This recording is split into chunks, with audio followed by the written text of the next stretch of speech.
اپنے مسائل کو جھاڑ دو۔ ایک دفعہ کا ذکر ہے کہ ایک پرسکون گاؤں میں، جو سرسبز پہاڑیوں اور گھنے جنگلوں کے درمیان واقع تھا، ایک بوڑھا کسان رہتا تھا جس کا نام ہری تھا۔ ہری اپنی دانائی، نرمی اور مشکل وقت میں بھی پرامید رہنے کی وجہ سے پورے گاؤں میں مشہور تھا۔ ہری کے پاس ایک چھوٹا سا کھیت تھا جس میں چند بکریاں، مرغیاں اور ایک بوڑھا گدھا رہتا تھا جس کا نام بھولا تھا۔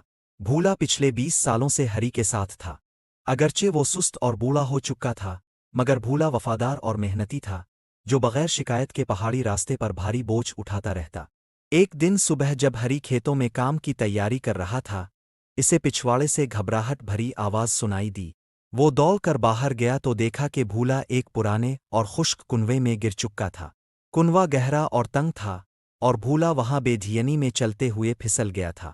وہ زخمی تو نہیں ہوا، مگر اندر پھنس چکا تھا اور زور زور سے رینک رہا تھا۔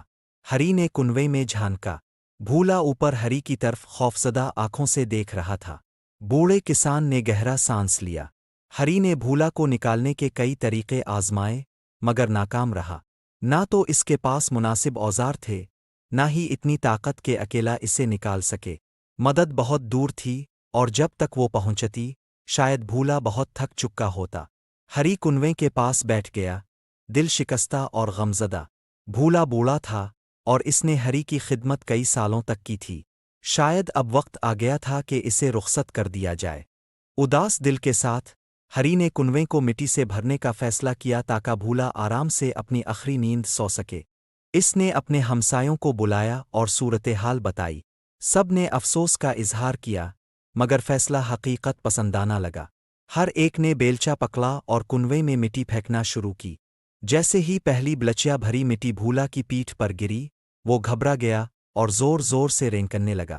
مگر پھر حیرت انگیز بات ہوئی۔ چند لمحوں بعد بھولا کی آواز بند ہو گئی۔ ہری نے دوبارہ کنویں میں جھانکا تو حیران رہ گیا۔ ہر بار جب مٹی بھولا کی پیٹھ پر گرتی، وہ اسے جھاڑ دیتا اور اس پر کھڑا ہو جاتا۔ جتنی مٹی وہ پھینکتے، وہ اتنا ہی اوپر چڑھتا جاتا۔ ایک بیلچا، دو بیلچے، مٹی گرتی رہی اور بھولا جھاڑتا رہا اور اوپر چڑھتا رہا۔ تقریباً 1 گھنٹے کی محنت کے بعد بھولا کا سر کنویں کے کنارے پر نظر آیا۔ اس نے آخری بار مٹی جھاڑی، زور لگایا اور کنویں سے باہر نکل آیا، گرد آلود، تھکا ہوا مگر زندہ۔ گاؤں والے خوشی سے جھوم اٹھے۔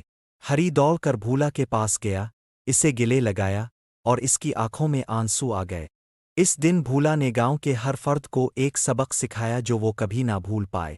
اخلاقی سبق: زندگی اب پر مٹی پھینکے گی۔ وہ آپ کو مسائل، ناکامیوں، مایوسیوں اور تکلیفوں میں دفن کرنے کی کوشش کرے گی، مگر ہر مسئلہ ایک زینہ بن سکتا ہے، ہر رکاوٹ ایک سبق، اور ہر ناکامی کامیابی کی بنیاد، اگر اب فیصلہ کریں کہ مٹی کو جھاڑ کر آگے بڑھیں گے۔